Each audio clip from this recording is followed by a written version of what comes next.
சிவகங்கையில் சாலை விபத்தில் மூளைசாவு அடைந்த மீன் வியாபாரியின் உடல் உறுப்புகள் 5 நபர்களுக்கு பொருத்தப்பட்டது. இறந்தவரின் குடும்பத்தினருக்கு நிவாரணம் மற்றும் அரசு வேலை வழங்க வேண்டும் என கோரிக்கை. சிவகங்கை அருகே புதுக்குளத்தை சேர்ந்தவர் மீன் வியாபாரி முத்து. 54 வயதான இவர் நாள்தோறும் தனது இருசக்கர வாகனத்தில் மதுரையில் இருந்து மீன்களை வாங்கிக் கொண்டு சிவகங்கை சுற்றியுள்ள பகுதிகளில் விற்பனை செய்து வந்தார். இவர் கடந்த 15ஆம் தேதி மதுரையில் இருந்து சிவகங்கைக்கு வரும் வழியில் கழகர்கோட்டை என்ற இடத்தில் அடையாளம் தெரியாத வாகனம் மோதி படுகாயமடைந்தார். பின்னர் சிகிச்சைக்காக சிவகங்கை அரசு மருத்துவக் கல்லூரி மருத்துவமனையில் அனுமதிக்கப்பட்ட நிலையில் அங்கு மூளைசாவு அடைந்ததாக மருத்துவர்கள் குழு அறிவித்தது. இதனையடுத்து முத்துவின் குடும்பத்தினர் ஒப்புதலுடன் அவரது கல்லீரல், 2 சிறுநீரகங்கள், தோல் மற்றும் இரு கழுவிழிகள் தானமாக பெற்று தேவையானவர்களுக்கு வழங்கப்பட்டது. இதனைத் தொடர்ந்து இன்று இறந்த முத்துவின் உடல் அவரது உறவினர்களிடம் ஒப்படைக்கப்பட்டது.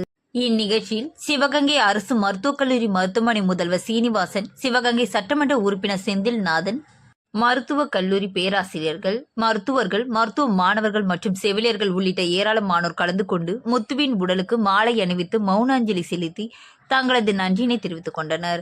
அப்போது இறந்த முத்துவின் மகள் தனது தந்தை இறப்பிற்கு காரணமான அடையாளம் தெரியாத வாகனத்தை ஓட்டிய நபர் மீது சட்டப்படி உரிய நடவடிக்கை எடுக்க வேண்டும் என வேண்டுகோள் விடுத்தார். சிவகங்கை சட்டமன்ற உறுப்பினர் செந்தில்நாதன் இறந்தவரின் மகன் மற்றும் மகளுக்கு தேவையான கல்வி உதவினையும் அவரது மனைவி செல்விக்கு அரசு வேலையும் உடல் உறுப்பு தானம் செய்ததை பாராட்டி நிவாரணம் வழங்க வேண்டும் எனவும் தமிழக அரசுக்கு கோரிக்கை விடுத்தார்.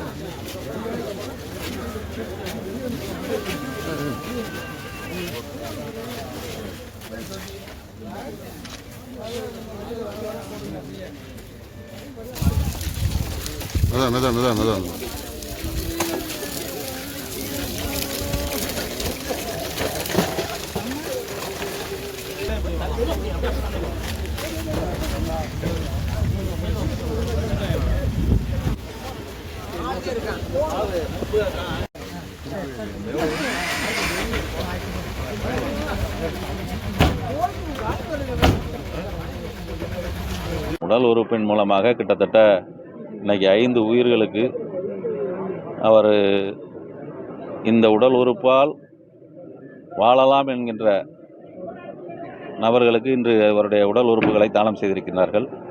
முத்து அவர்களுடைய மறைவிற்கு பிறகும் கூட அவருடைய கண் போன்ற உடல் உறுப்புகள் இன்னும் இந்த நாட்டிலே வாழ்ந்து கொண்டிருக்கும்.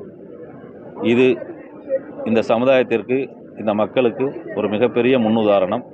இதை போன்ற உடல் உறுப்பு தானங்களை எல்லோரும் செய்ய வேண்டும் என்ற முன்னுதாரணமாக முத்து அவர்கள் செய்திருக்கிறார்கள்.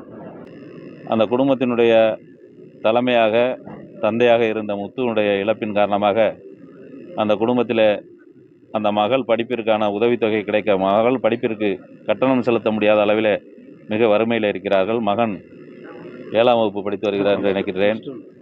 அவனுக்கும் கட்டணம் செலுத்த இயலாத சூழ்நிலை இருக்கிறார்கள். அவருடைய மனைவிக்கு இந்த அரசு ஒரு அரசு வேலைவாய்ப்பை, சத்துணவு, அங்கன்வாடி போன்ற நிலையிலே மாவட்டத்தினுடைய ஆட்சித்தலைவரும் அரசும் ஒரு வேலைவாய்ப்பு சட்டமன்ற உறுப்பினர் என்ற முறையில் அந்த மிக வருத்தமான, சோகமான இந்த நிகழ்வில் அந்த குடும்பத்திற்கு நானும் துணை நிற்பேன். இந்த அரசு அந்த குழந்தைகளுக்கான கல்வி கட்டணத்தை செலுத்த வேண்டும் என்று சட்டமன்றத்திலே வலியுறுத்துவேன். மாவட்ட ஆட்சித்தலைவரிடமும் சென்று இதை வலியுறுத்தி பெறுவதற்கான முயற்சிகளை செய்வேன்.